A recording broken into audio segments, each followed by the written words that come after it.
আমার এই হাতের সবজিটা তোমরা কে কে পছন্দ করো বন্ধুরা? আমি কিন্তু ভীষণ পছন্দ করি, কিন্তু আমাদের বাড়িতে কিনতে চায় না। আমার বাবা এরম ছোটোবেলায় খুব খেতে যেতাম, বাবাকে বলতাম বাবা ওই সবাই আশপাশে রান্না করতো, অনেকের বাড়ির মাচানে দেখতাম, বললে বলতো না ও খেতে নেই ঢোড়া শাক। কোনো দিন আমার বাবা কিনতো না, কিন্তু ওর কী স্বাদ আমি কোনো দিনও জানতাম না, গল্পে শুনেছি খেতে খুব সুন্দর লাগে। আমার এই শ্বশুরবাড়িতে এসে তারপরেও অনেকবার বাড়িতে সবাইকে বলি কিনতে, কেউ কিনতে চায় না।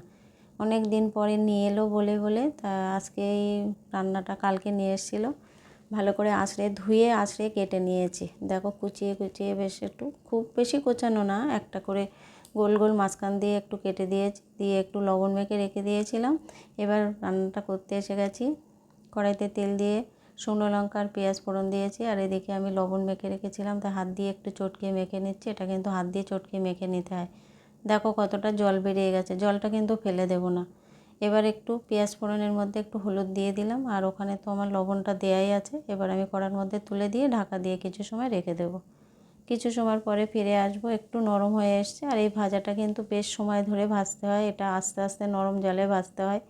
এটা কিন্তু খুব তাড়াতাড়ি নামানো যায় না, একটু ভিতরে জল থাকে, জলটা শুকিয়ে আসলে তারপরে নরম হয়ে আসলে তারপরে নামাতে হবে। ভাজাটা অনেকটা হয়ে এসছে। এবার আমি এখানে একটু মিষ্টি দিয়ে দেব। ভাজাটা করতে বেশ সময় লাগে, নরম জলেই ভাজতে হয়। এবার একটু মিষ্টি দিয়ে দেব, দিয়ে আবার একটু কিছু সময় ভেজে নিয়েছি। কেমন হয়েছে কমেন্টে জানিও, ভালো লাগলে লাইক কমেন্ট শেয়ার করে দিও। আমার খুব